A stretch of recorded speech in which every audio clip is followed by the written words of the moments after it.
वेद मंत्रों में ध्यान देंगे। लोग कहते हैं ना मंत्र बोल रहा है, वैदिकता वेदों में, लौकिकता पुराणों में, लोकाचार जो है वो पुराणों में दिया है, और वैदिकता जो है कहां से किसका क्या निर्माण हुआ, किसका क्या मिश्रण हुआ, कहां से किसका निकास हुआ, विशेष तौर पर वेदों से निकास होता है, और यहाँ पर पुराणों में उसका बड़ा बड़ा उल्लेख होके हम सब आपको प्रदान होता है। अर्धश्लोकी भागवत प्रदान की। सर्वदखल वेदमेमहं नान्यादस्ति सनातनम। अगला पाठ जो है प्रथम स्कंद के 15वें अध्याय का ही 52वां अर्ध पात्र दिया। प्रथम उसके श्लोक का आधा पाठ दिया। सर्व खलविदमहं सनातनम, सत्य सनातन धर्म जो है वो हमारे इसी नाम से आगे चलता है। तो व्यास जी महाराज ने राजा जन्मेजय महाराज परीक्षित के जो सबसे बड़े पुत्र थे, जिन्होंने सर्पेष्ट यज्ञ करवाया था अपने पिताजी की मृत्यु हो जाने के पश्चात सर्प कोई विनाश करने की इच्छा से। तो यहां पर जब उन्होंने इस यज्ञ को प्रारंभ कर दिया, यज्ञ को जब प्रारंभ किया तो उस यज्ञ में सर्पों के नाम से आहुतियां प्रदान करने जाने लगी। जब प्रदान की जाने लगी तो सर्प उन आहुतियों के, उन मंत्रों के बल से खिंचे चले आते और जो यज्ञ था, हवन कुंड था, उसमें आके स्वाहा हो जाते। तक्षक नाम का जो सर्प था उसे पता चला तो बोले अब तो बचना संसार में मुश्किल है। क्यों? क्योंकि ब्राह्मणों के अंदर मंत्रों की शक्ति है, शुद्ध बोलने का जो जिह्वा है, वो विद्या है, वो सबसे ज्यादा ब्राह्मणों के पास है। मंत्रों के द्वारा तक्षक को आह्वान किया। तक्षक इस संसार से जाके स्वर्ग लोक में देवराज इंद्र के आसन से जाके छिप गया। जब उनकी आहुतियां बढ़ने लगी, आहुतियों का बल बढ़ने लगा, तो देवराज इंद्र के आसन सहित धीरे धीरे खिसक के वहां से आने लगा। देवराज इंद्र को भी बड़ा अचंबा हुआ कि ब्राह्मणों के मंत्रों में वास्तविक यह शक्ति है। हम और आप ब्राह्मणों का आदर और सद्भाव, आशीर्वाद इसीलिए तो ग्रहण करते हैं, क्योंकि उनके मुंह में जो जिह्वा है, एक मंत्र बोला जाता है यजुर्वेद के रुद्राष्टध्यायी है, उसमें पुरुषोक्त है, उसमें दिया है हरि ओम मानाभ्या आशीदंतरिक्षगुं शेष्णो द्यौ समवर्तत पदभ्यां भूमिर्दिशः श्रोतार्तथा लोकान् अगल्पयन्नः। और महाराज ब्राह्मण जो है वह ठाकुर जी का आशीष वचन है। जब ब्राह्मणों ने मंत्रों की आहुतियां प्रदान की, सर्प तक्षक और देवराज इंद्र का आसन वहां से खिंचा हुआ आया। तो वहां से जैसे ही खिंचा हुआ यज्ञ की तरफ बढ़ने लगा, हवन कुंड के नजदीक जैसे ही पहुंचा तो स्वयं ब्रह्मा जी ने वहां आके उस यज्ञ को रुकवाया। बोले आज अगर तक्षक जो सर्प है ये भी नहीं बचा तो सर्प जाति इस संसार से समाप्त हो जाएगी। तो यही राजा जन्मेजय जिन्होंने देवी भागवत महापुराण का अनुष्ठान श्री व्यास जी के मुख से श्रवण किया। देखिए संयोग की बात, सबसे बड़ी संयोग की बात क्या है कि व्यास जी के पुत्र सुखदेव, उन्होंने इनके पिताजी व्यास जी के पुत्र सुखदेव जी ने श्रीमद् भागवत महापुराण को राजा परीक्षित, जो राजा जन्मेजय के पिताजी थे, उनको यह श्रवण कराई थी। और देखिए संसार की संयोगता, उनके पिताजी और उनके बेटे उन्हें उस कथा को श्रवण करा रहे हैं, और यहाँ व्यास जी के पिताजी और यजमान के पुत्र पुराणों का जब जब व्याख्यान हुआ है तो क्षत्रियों की सबसे बड़ी इसमें सहयोगिता रही है। क्यों? क्योंकि क्षत्रियों के बिना धर्म अधूरा रह जाता है। और जब क्षत्रिय इस धर्म में ही आगे होते हैं, तभी धर्म धीरे धीरे अपने आप पर, और हम सब आपके लिए यह पुराणों का व्याख्यान सुनने का शुभ अवसर प्राप्त होता है। प्रेम से बोलना पड़ेगा, जय माता दी। जगदम्बिका मैया के बारे में यहां पर प्रश्नोचित करके ठाकुर जी ने, श्री व्यास जी महाराज ने श्रवण कराया। तो प्रारंभ किया उन्होंने, श्री व्यास जी महाराज ने प्रथम श्लोक में ही सृष्टो या सर्ग रूपा जगदवनाद्विदो पालनीया चरीति संहारे चाप्यस्या जगदिदमखिलम् क्रीडनं या पराख्या पश्यन्ति मध्यमाथो तदनु भगवती वैखरी सर्वणूपा सास्मध्वाचं प्रसन्ना विधि हरिगिरिशा राधितालंकरोति। क्या दिया इसमें? श्री व्यास जी महाराज इसमें अंत में देते हैं राधितालंकरोति।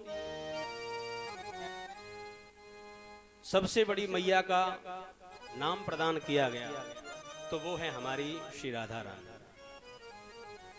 क्योंकि उनका ही अवतार 64 कलाओं से हुआ है। इसलिए हमने अभी थोड़ी देर पहले ही तो कहा था कि सबके संकट दूर करेगी कौन?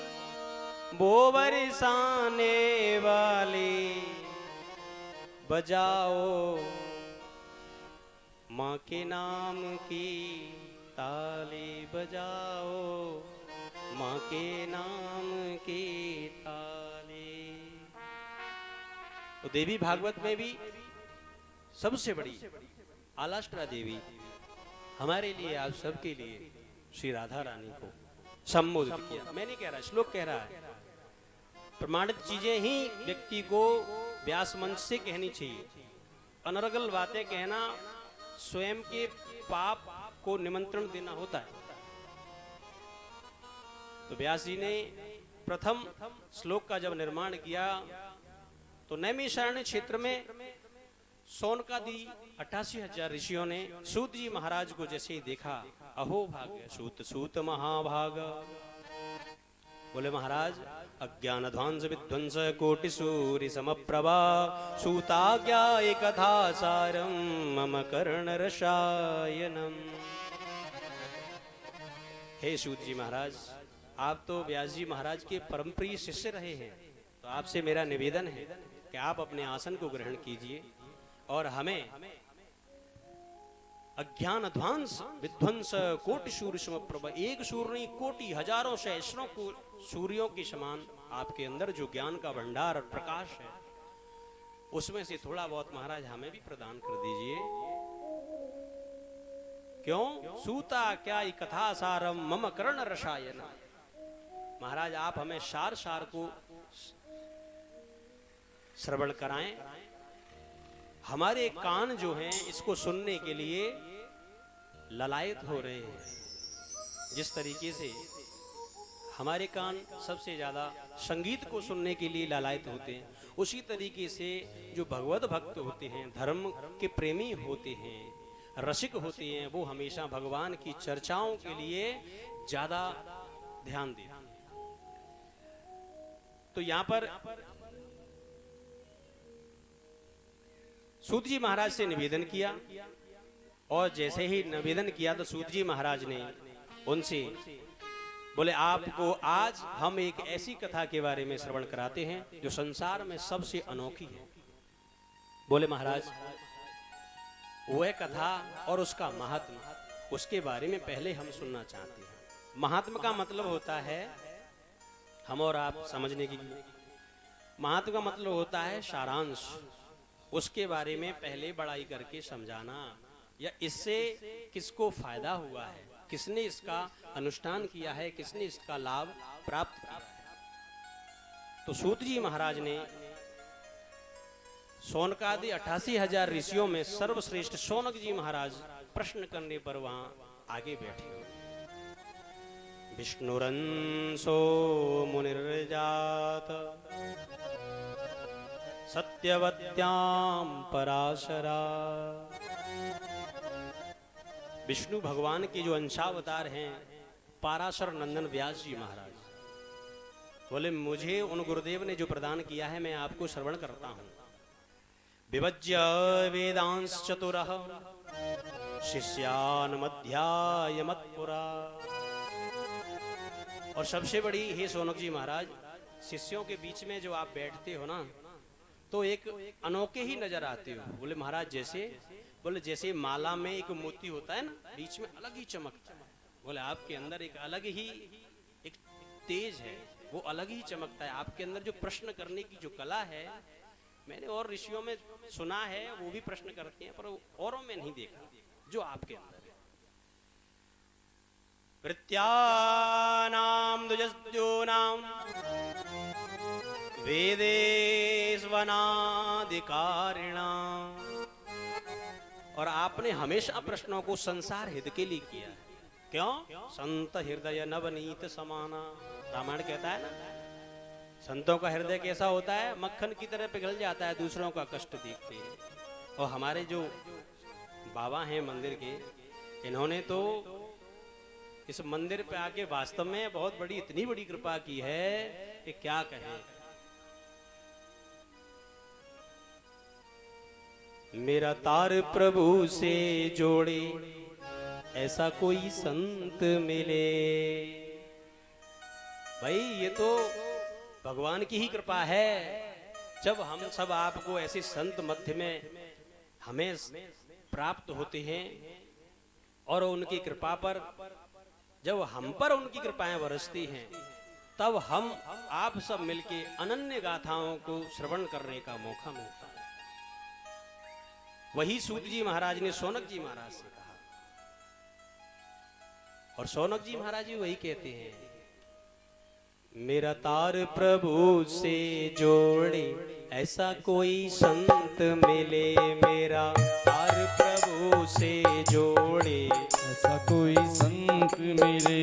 मेरा तार प्रभु से जोड़े ऐसा कोई संत मिले। क्यों? संत के पास में ऐसा कौन सा तार है? तो कवि ने एक दोहा लिखा, आग लगी संसार में बरसन लगे अंगार।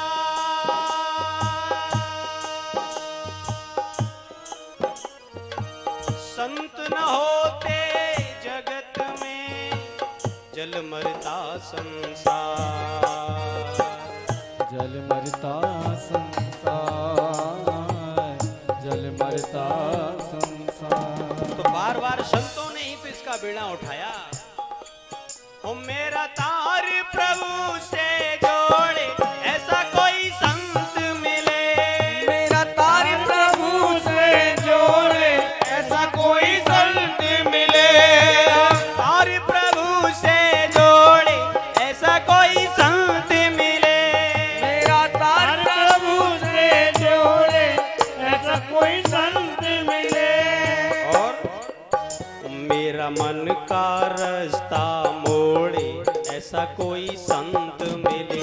मेरा मन का रास्ता मोड़े ऐसा कोई संत मिले। मेरा मन का रास्ता मोड़े ऐसा कोई संत मिले। मन का रास्ता मोड़े ऐसा कोई संत मिले। आनंद आ रहा है तो हल्की हल्की अपने हाथों से ताली की सेवा हाँ करते हुए आराम से हाँ आनंद लेते हुए। मेरा तार प्रभु से जोड़े ऐसा कोई संत मिले। मेरा तार प्रभु से जोड़े ऐसा कोई संत मिले। मेरा मन का रास्ता मोड़े ऐसा कोई संत मिले। मेरे मन का रास्ता खोले ऐसा कोई संत मिले। हो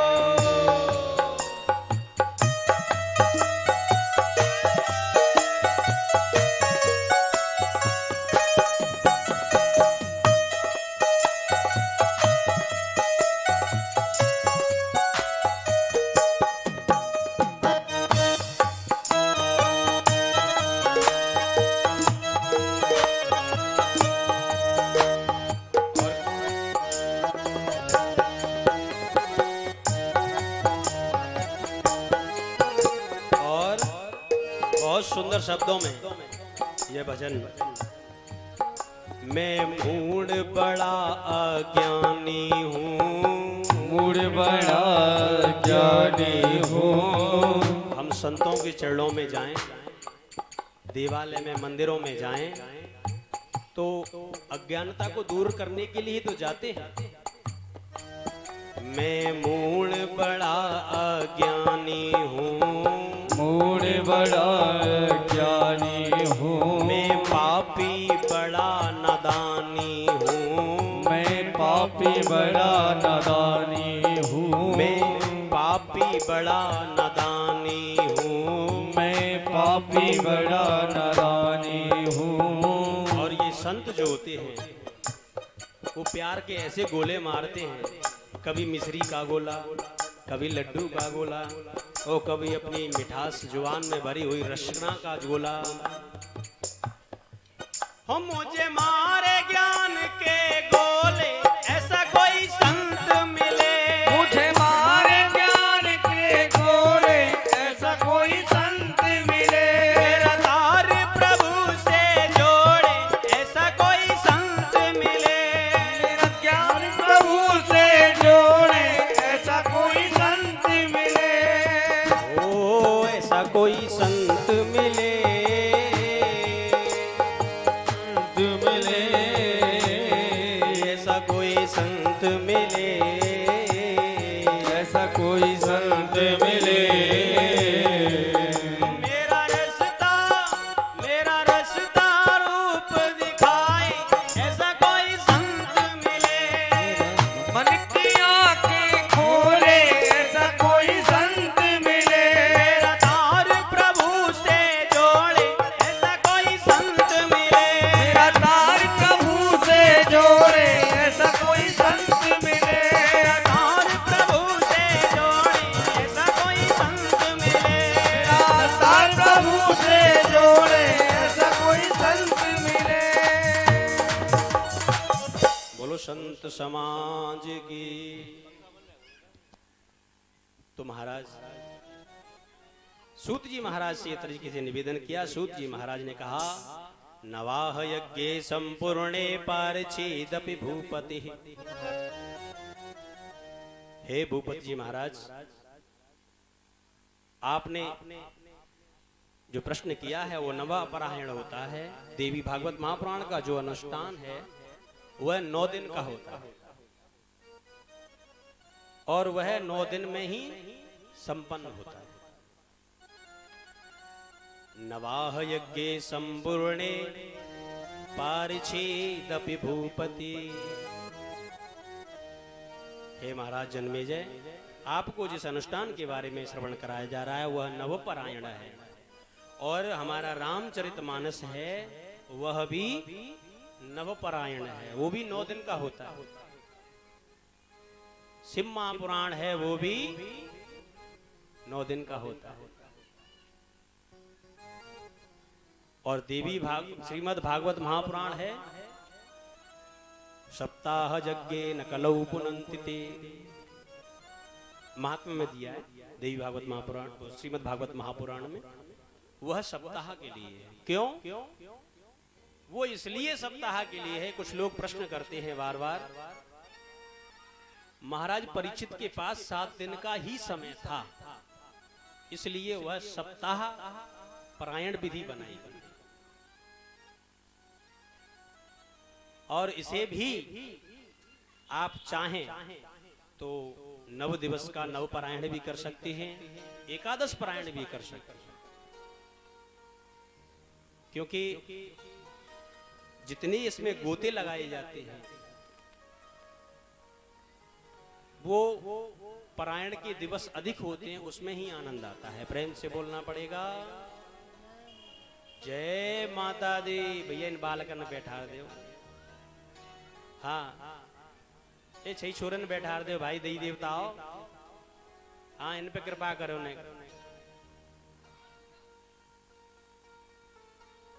नवपरायण यह देवी भागवत महापुराण महाराज व्यास जी महाराज ने जन्मेजय को यजमान बना करके पूजा क्रम को बतलाया।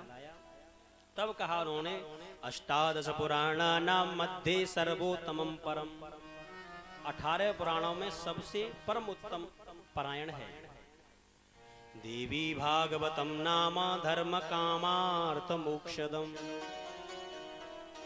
यह देवी भागवत महापुराण जो है धर्म अर्थ काम और मोक्ष चारों पुरुषार्थों को सिद्धि प्रदान करने वाली है। यहां से देवी भागवत महापुराण का महात्म्य प्रारंभ होता है। पूरे दिनमर्धम तदर्धम वा मुहूर्तम क्षणमेव वा, और यह अनुष्ठान हमेशा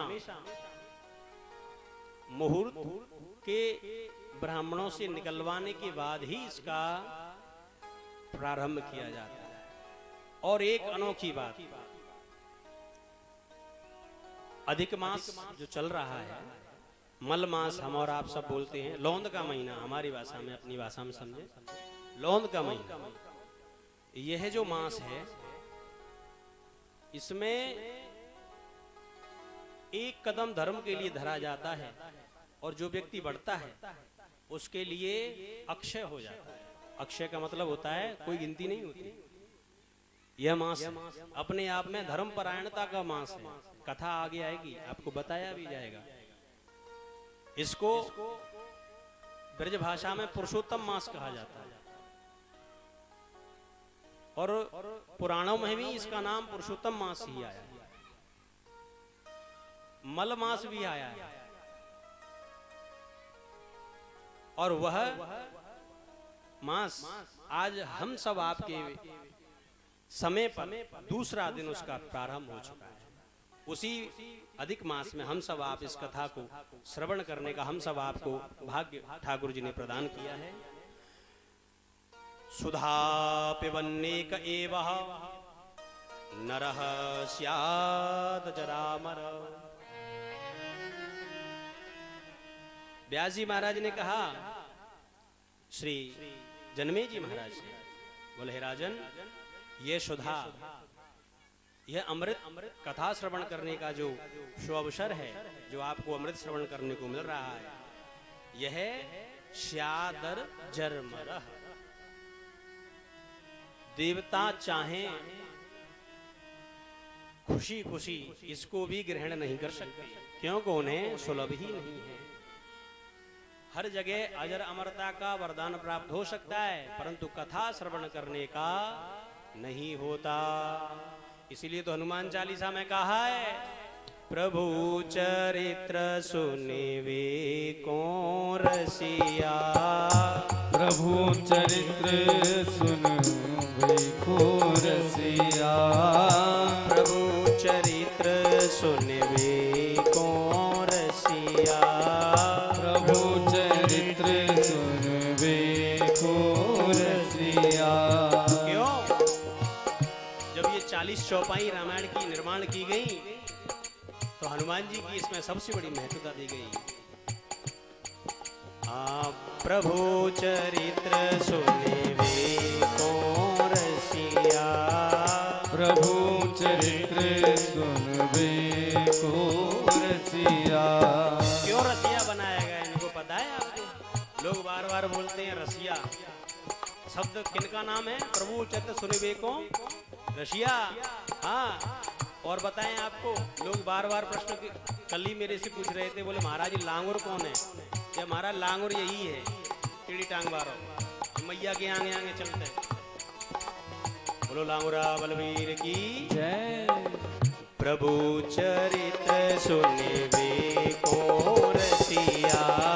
प्रभु चरित्र सुन वे को रसिया। राम लखन सीता मन बसिया। राम लखन सीता मन बसिया। इसीलिए तो उन्होंने कहा, व्यास जी ने, आदमी अजर अमर हो सकता है, कथा श्रवण करने को नहीं मिल सकती। आपने गाथा सुनी होगी हनुमान जी महाराज की, जब राज्याभिषेक महाराज राम का हो गया तो उन्होंने सबको कुछ न कुछ विदा में उपहार दिए थे। एक उपहार हनुमान जी को भी दिया था, बहुत सुंदर माला दी थी जो उसका कोई मोल नहीं था। तो उन्होंने, आपने सब कथाएं सुनी हैं, उस माला को उन्होंने तोड़ तोड़ के देखा था। लोगों ने प्रश्न किया, बोले महाराज यह तो बहुमूल्य माला भगवान राम ने आपको प्रदान की है, आप इसमें क्या खोज रहे हैं? बोले महाराज मैं वही खोज रहा हूं। बोले क्या? राम लखन सीता मन बसिया। राम लखन सीता मन बसिया। जब अजर अमरता का और चिरंजीव का वरदान सीता मैया ने इनको ही प्रदान किया था और किसी को संसार में प्रदान नहीं किया। और माँ भगवती के आगे जब जब युद्ध हुआ है, माँ भगवती ने स्वरूप को धारण किया है। तो हनुमान जी महाराज का आपने देखा होगा चित्रों में, आगे रहे हैं, सबसे आगे हनुमान जी चलते हैं। संकट कटे मिटे सब पीरा। संकट कटे मिटे सब पीरा। जो सुमिरत हनुमत बलबीरा। जो सुमिरत हनुमत बलबीरा। इसीलिए तो तुलसीदास जी ने इनको, महाराज इतनी विद्याएं हनुमान जी महाराज के पास, जभी तो इनको भगवान राम के चरित्र को सुनने में बड़ा आनंद आता है। और यहाँ व्यास जी महाराज ने राजा जनमे जैसे यही बतलाया था कि माँ भगवती की अमृत कृपा जो है वो उनके भक्तों पर ही बरसती है। जैसे हम और आप, ठाकुर जी की, मैया रानी की कृपा हो रही है। पवन तनया संकट हरन मंगल मूर्ति रो। हाँ, पवन तनय संकट हरन मंगल मूर्ति रो। राम लखन सीता सहित हृदय बसौ सुरभू। राम लखन सीता सहित हृदय बसौ सुरभू। इसलिए व्यास जी महाराज ने कहा, दिव्या कथामृतम कुर्यात् कुलमेवा जरामरम। जरा यानी माया, इस माया से मुक्ति पानी है तो हमें भगवान के चरणों में अपने मन को लगाना होगा। तब 18 पुराणों की गाथा के बाद देवी भागवत महापुराण के बारे में सर्वणादुत वसुद्देश्य प्रसीनात् वेषणे गतम चिराचितम प्रियम पुत्रम कृष्णम लब्ध्वा मुमोदः। नारद जी महाराज ने सबसे पहला अनुष्ठान भगवान कृष्ण के पितामह वसुदेव जी से करवाया था देवी भागवत महापुराण। कब? जब महाराज सत्राजित के पास एक समंतक नाम की मणि थी, उसका उन्हें कलंक लगा था। उसके कलंक को दूर करने के लिए भगवान कृष्ण उसको खोज करने के लिए चले गए। और जब खोजते खोजते उनका भाई प्रसेन जो था, उसका सिंह ने अंत कर दिया था और उस समंतक मणि को लेके चले गए। जब समंतक मणि को लेके सिंह चला गया और सिंह जंगल में गया, तो एक रीछ जो होता है, उसने सिंह की हत्या कर दी और उस मणि को लेके वो आ गए। भगवान इसको खोजने के लिए गए थे और जब उसके नख चिन्हों का निशान उस गुफा पर मिला, तो गुफा में भगवान कृष्ण प्रवेश कर गए। 28 दिन तक जब भगवान बाहर नहीं आए तो यहां सबको चिंता होने लगी थी। तब भगवान न आने की वजह से नारद जी महाराज ने मां भगवती का अनुष्ठान श्री वसुदेव जी महाराज से 9 दिन का प्रारंभ करवाया था। जब यह अनुष्ठान संपूर्ण हुआ, उसके आशीर्वाद से जब ठाकुर जी 28 दिन के बाद जामवंत जी के 28 दिन तक युद्ध करते करते विजय को प्राप्त किया और जामवंती के साथ विवाह करके समंतक मणि को लेके राजा सत्राजित को प्रदान किया। यह सब मां भगवती की कृपा से संपन्न हुआ था। प्रेम से बोलना पड़ेगा जय माता। प्रेम से बोलना पड़ेगा। हाँ, तब उसमें दिया था कि नवरात्र विधाने न संपूज्य जगदम्बिकाम। नवरात्रि का विधान वहीं से प्रारंभ हुआ और रामायण में आता है भगवान राम ने शरद काल में, सबसे पहली शरद काल की जब नवरात्रि प्रारंभ हुई थी, तो लंका पर चढ़ाई करने से पहले भगवान राम ने अनुष्ठान किया था मां भगवती का। बरसा गई शरद ऋतु आई। हाँ, अब शरद ऋतु तो चली रही है, आ रही है मलमास में। और शरद नवरात्रि जो आज से सही 1 मास पश्चात हम सब आप सब उसमें अपने अपने अनुष्ठानों में प्रारंभ करेंगे। ये वही जगदम्बा मैया का अनुष्ठान हम सब आप प्रारंभ करते हैं। तो वसुदेव जी ने अनुष्ठान किया। अनुष्ठान के आशीर्वाद से यासा भगवती दुर्गा भक्ता दुर्गार्तिहारिणी तामाराधस्य गज कल्याणी सद्य श्रेयो यवास्यते। मां भगवती की कृपा से ठाकुर जी पुनः उनसे मिले और जब पुनः मिले, यहां पर जन्मेजय ने प्रश्न किया, बोले महाराज ये राजा सत्राजित कौन थे और इन्होंने कैसे समंतक मणि को प्राप्त किया था। तो इन्होंने व्यास जी महाराज ने इनका चरित्र श्रवण कराया। समय का अभाव है, आज प्रथम दिवस है और महात्मा को पूरा करना बहुत जरूरी है। तो उन्होंने बतलाया राजा सत्राजित जो थे वो सूर्य भगवान की पूजा किया करते थे। जब सूर्य भगवान की अत्यधिक कठोर तपस्या करने के पश्चात सूर्य भगवान ने उन्हें आशीर्वाद दिया और यह समंतक मणि भगवान सूर्य ने ही उन्हें प्रदान की और उन्हें आशीर्वाद दिया था कि यह समंतक मणि जो है वह आप इसकी सेवा करें और यह आपको हर रोज 8 भार सोना प्रदान किया करिए। कितना? 8 बार तुला सोना आपको प्रदान किया करेगी। तो राजा सत्राजित थे, वो इनका नित्य प्रति षोडशाभिषेक करके, षोडश सामग्रियों से पूजन करके और सूर्य भगवान को प्रार्थना किया करते थे। एक दिन यह राजा सत्राजित स्मंतक मणि को पहन के द्वारकाधीश महाराज की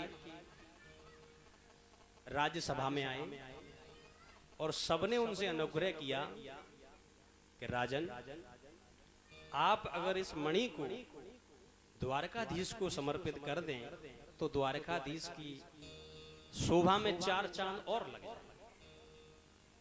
परंतु सत्राजित ने ऐसा नहीं किया।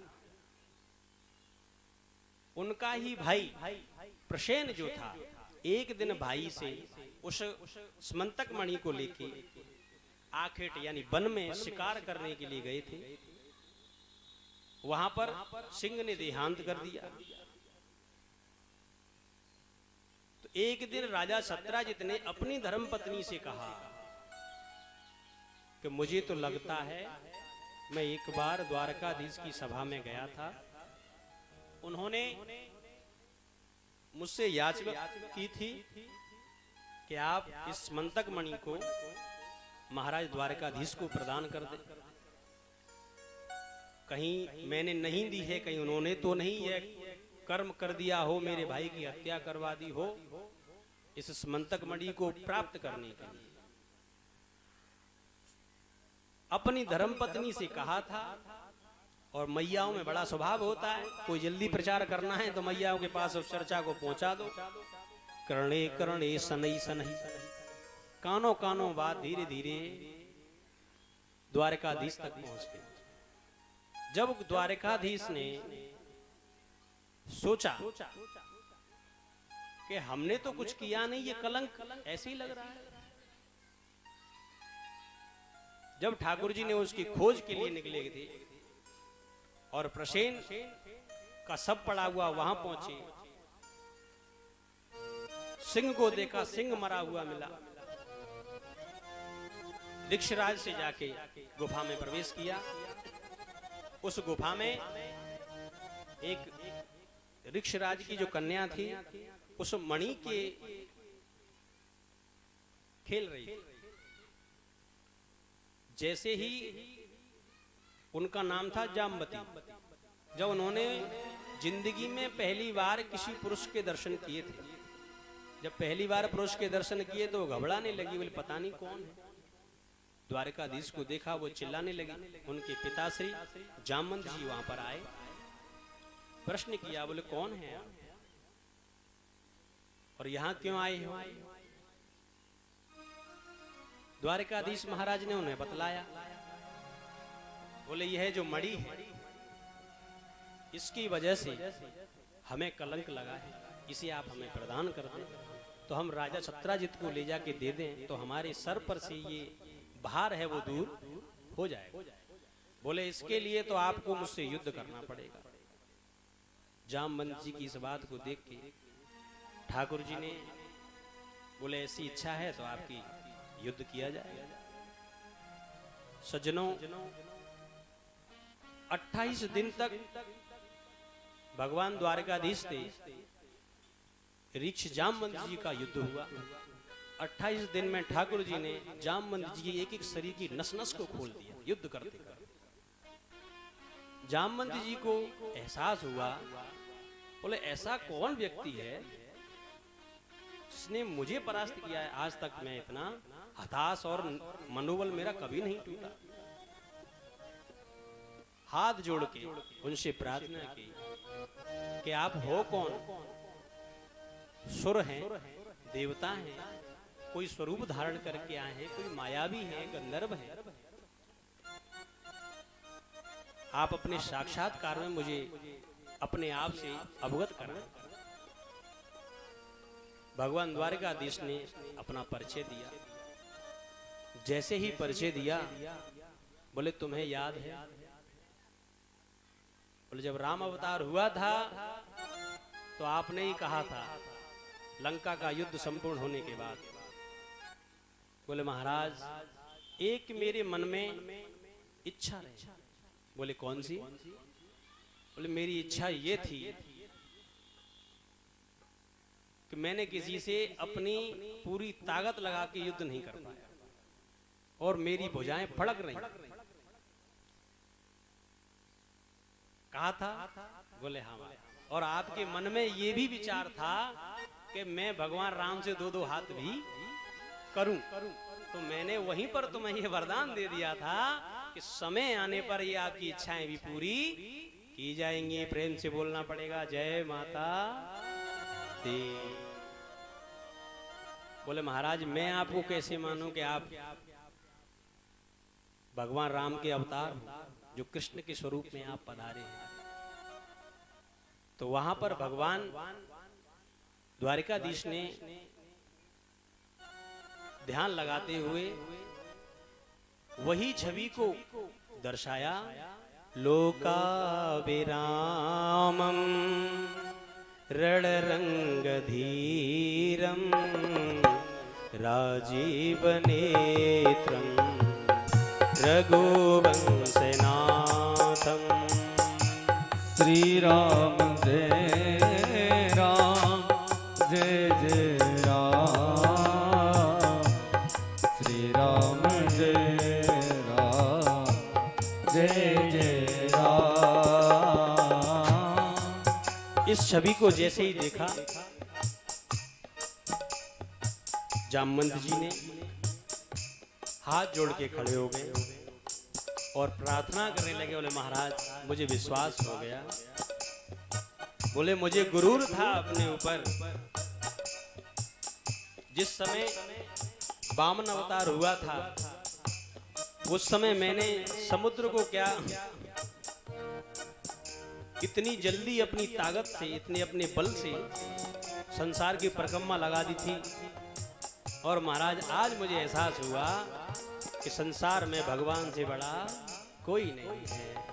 लोका विरामम रणरंग धीरम लोका विरामम रणरंग धीरम राजीव नेत्रम रघुवंशनाथम।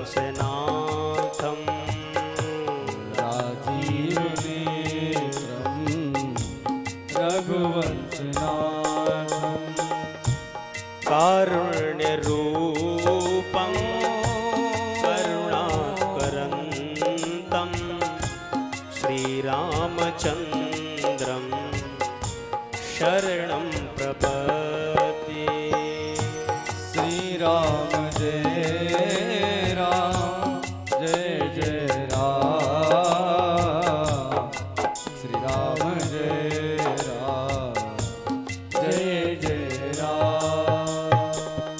इस तरीके से जामवंत जी ने ठाकुर जी की स्तुति की और भगवान से उन्होंने प्रार्थना की। बोले महाराज आप यहाँ तक पधारे हैं तो इस मेरी कुटिया को आपने पवित्र कर दिया और मैं आपसे एक भेंट करना चाहता हूँ। बोले कौन सी? क्या भेंट करना चाहते हैं हे जामवंत जी? आप जो पत्रम पुष्पम फलम तोयम यो मे भक्त्या प्रयक्षति, आपके अंदर जो भी इच्छाएं हैं प्रदान करने की आप भेंट कर सकते हैं। यहाँ पर जामवंत जी ने अपनी पुत्री जामवती का हाथ लिया और ठाकुर जी के हाथों में समर्पित कर दिया।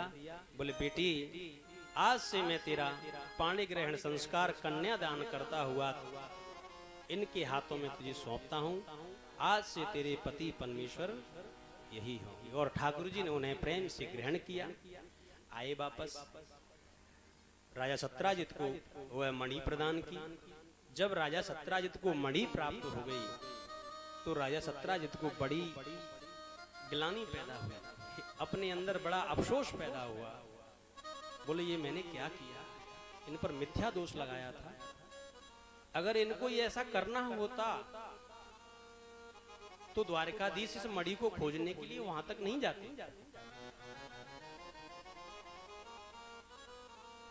समाज के लोग राजा सत्राजित को भला बुरा खरा खोटा कहने लगे। राजा सत्यराजित ने अपनी सभा को मंत्रियों के साथ अपने गुरुजी के साथ बैठ के विचार विमर्श किया। तो उन्होंने कहा आप उनसे इन बातों को करके शत्रुता को मोल लिया है, या तो आप उनसे अच्छे संबंध बनाएं। तो बोले महाराज संबंध कैसे बनेगा? तो जो बुद्धिजीवी लोग थे उन्होंने सलाह दी कि राजन आपके पास पुत्री है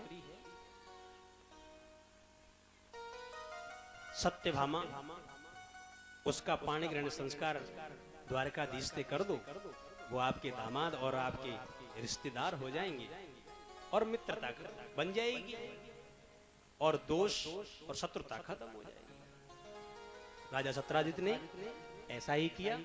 पाणी ग्रहण संस्कार अपनी बेटी का द्वारकाधीश के साथ संपन्न कर दिया और स्मंतक मणि जो थी वह दहेज में ठाकुर जी को प्रदान कर दी। बोलो द्वारकाधीश महाराज की जय।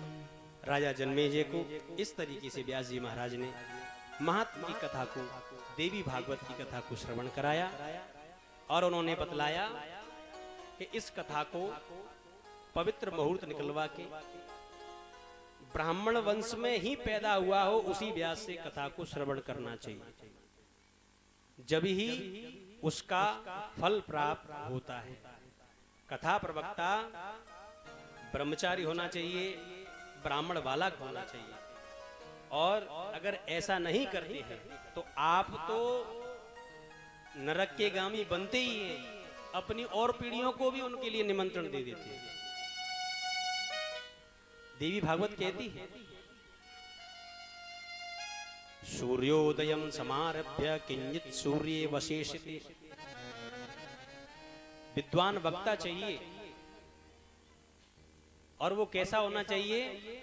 सूर्य उदय हो और उसे प्रारंभ कर दे। कब तक? जब तक बैठने में परेशानी न हो।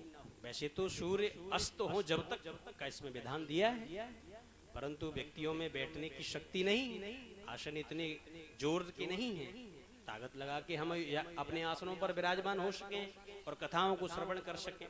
इसमें तो दिया है महाराज मात्र 2 घड़ी के लिए विश्राम करना चाहिए।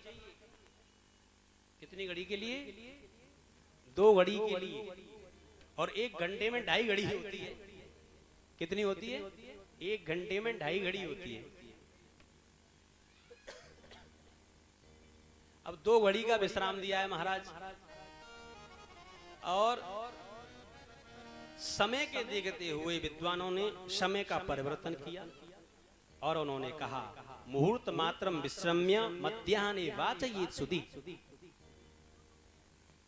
जिस तरीके से शरीर पर सहन हो उस तरीके से कथा को श्रवण करना चाहिए। वैसे एक आसन से बैठ के फलाहार करके, और महाराज फलाहार से भी भूख न रुके तो दूध पी के, दूध से भी भूख न रुके तो घी पी लें, और घी से भी भूख न रुके तो 1 टाइम भोजन कर लें, और महाराज फिर भी भूख न रुके तो दोनों टाइम। पर कथा जरूर सुननी चाहिए, प्रेम से बोलना पड़ेगा। जय माता की। कूष्मांडम नलिकाशकम भुंजित्यम कथाव्रते काम क्रोधम मधलोभम दंभम मानचम वर्जये। महाराज काम, क्रोध, मद और लोभ, इन चारों को त्याग करके कथा श्रवण करनी चाहिए, देवी भागवत कहती है। और किस किस को इसको सुनना चाहिए और इसके क्या क्या फायदे हैं महाराज। अभी 10 मिनट में फिर विश्राम की और हम आप चलेंगे। विनयम चार्जवम शौचौ दयाचम च मितभाषकम। महाराज विनयशीलता के साथ, शील स्वभाव करते हुए, क्रोध को त्यागते हुए, अहंकार को छोड़ते हुए, झूठ को त्यागते हुए, स्वस्त्री कुष्ठी क्षयी ऋण हो। महाराज अगर किसी को कुष्ठ रोग हो, शरीर से संबंधित कोई भी रोग हो, क्षय रोग हो जिसमें शरीर घटता जाता है, अभागा हो, पापी हो, दरिद्र हो, संतानहीन हो, दरिद्रश्चान पतिश्च भक्त क्षेमा श्रूयकातकम्, इन लोगों को कथा श्रवण करने से इनकी मन इच्छा प्राप्ति हो जाती है। और महाराज, वंद्या वा काक वंद्या वा दुर्गवा च मातृप्रकार, वंध्या, वंध्या स्त्री जो होती है जिन्हें पुत्र नहीं होते, काकवंद्या, इससे बड़ी काकवंद्या होती है। काकवंद्या का मतलब जो होता है उनको पुत्र का सुख होता ही नहीं जीवन में। बंध्या उसे कहते हैं पुत्र न बचते। ऐसी मैयाओं को कथा श्रवण करना चाहिए ताकि ठाकुर जी उनके जीवन में हमेशा सुख शांति और घर में हमेशा मंगल कार्य होते रहे। इस तरीके से कथा श्रवण करने के लिए सबको आमंत्रण के बारे में बतलाया। देव्या सप्तशती मन्नई समाप्तौ होमचारये। महाराज, इसमें एक दिन दुर्गा सप्तशती का भी पाठ करना चाहिए। मैं नहीं कह रहा, भागवत कह रही। देव्या सप्तशती, दुर्गा सप्तशती है, इसमें 13 अध्याय हैं। मां भगवती के 3 चरित्रों का वर्णन किया है। बहुत सुंदर वर्णन है, अनुष्ठान होता है, बहुत अच्छा। नवपरायण करना चाहिए। इसके पश्चात गृहस्थ अगर अपने जीवन में इस अनुष्ठान को करते हैं तो परिवार के साथ बैठ के कथा को श्रवण करना चाहिए, शांति बनाते हुए, संतों की सेवा भक्ति करते हुए, और इसे प्रेम के साथ श्रवण करना चाहिए। इस तरीके से नारद जी महाराज ने वसुदेव जी से यह जो कथा बताई थी, यह उनके महात्म्य श्रवण कराई थी राजा जन्मेजय को व्यास जी महाराज। आइए कथा को हम और आप आज यहीं पर विराम देते हैं और कुछ क्षणों में एक मां की भेंट होगी। भेंट के पश्चात हम और आप आरती करेंगे और कल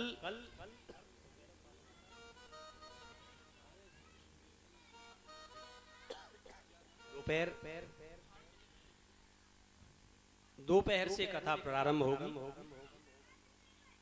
यानी दोपहर चालू हो जाते हैं उस समय। दोपहर का मतलब समझते हैं? दोपहर का मतलब होता है समय में 3 जगह आते हैं। कितनी जगह पर? 3 जगह पर।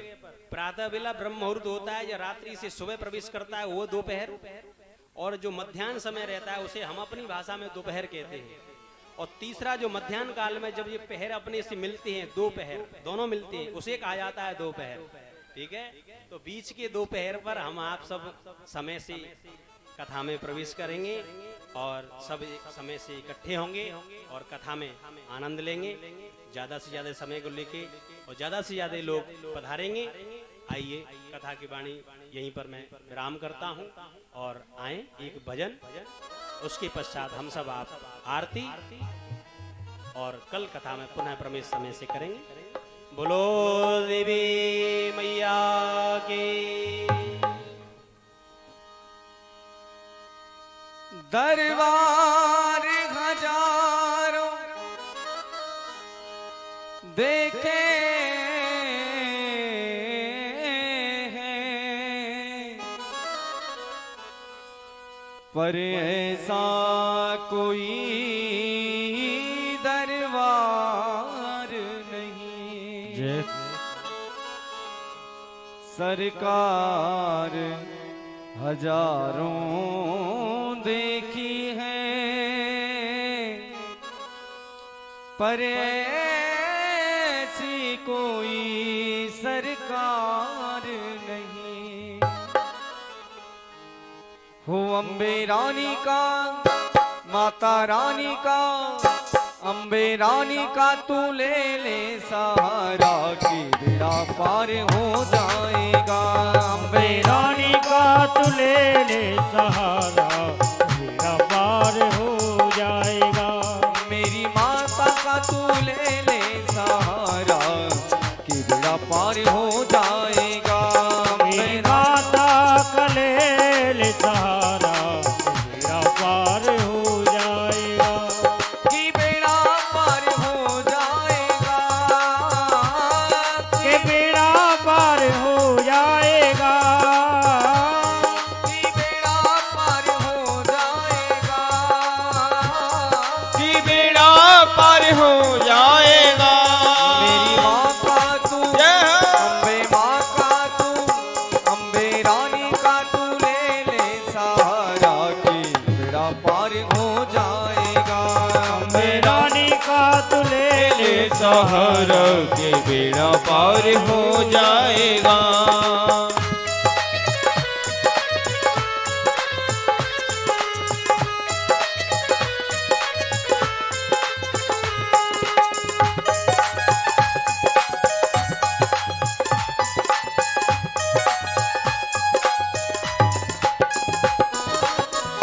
जीवन में तेरे मुश्किल होंगी, जीवन में जो मुश्किल होंगे, जीवन में तेरे मुश्किल होंगी, जीवन में तेरे मुश्किल होंगे। आज नहीं कल ज्यादा होंगी, आज नहीं कल ज्यादा होंगे। आज नहीं कल ज्यादा होंगी, आज नहीं कल ज्यादा होंगे। दुनिया से ओहो। झूठी दुनिया से, झूठी दुनिया से कर ले किनारा, बेड़ा पार हो जाएगा। झूठी दुनिया से कर ले किनारा, के बेड़ा पार हो जाएगा। मेरी माँ का तू ले ले सहारा, के बेड़ा पार हो जाएगा।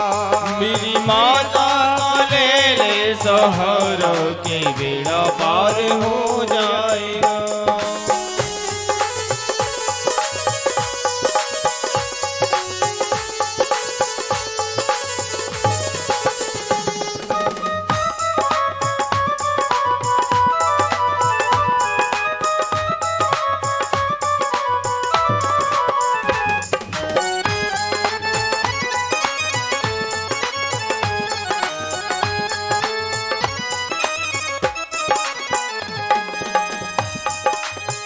अब तो शरण तू इनकी ले ले, अब तो शरण तू इनकी ले ले, अब तो शरण तू इनकी ले ले, अब तो शरण तू इनकी ले ले।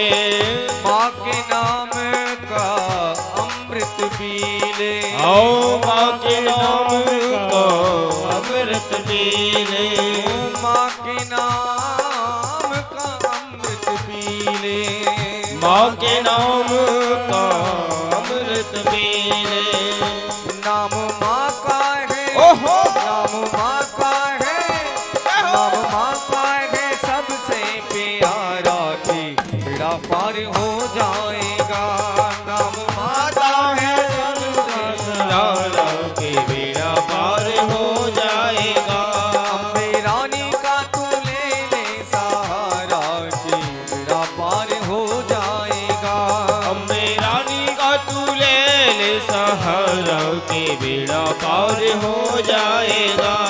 कि बेड़ा पार हो जाएगा, हाँ कि बेड़ा पार हो जाएगा। कि बेड़ा पार हो जाएगा, कि बेड़ा पार हो जाएगा। माता रानी का, ओए होए। अम्बे रानी का, लक्ष्मी रानी का तू ले ले सहारा, कि बेड़ा पार हो जाएगा। अम्बे रानी का तू ले ले सहारा, के बेड़ा पार हो जाएगा। अम्बे रानी का तू ले ले सहारा, कि बेड़ा पार हो जाएगा। अम्बे रानी का तू ले ले सहारा, कि बेड़ा पार हो जाएगा। मेरी माता को तू ले ले सहारा, कि बेड़ा पार हो जाएगा।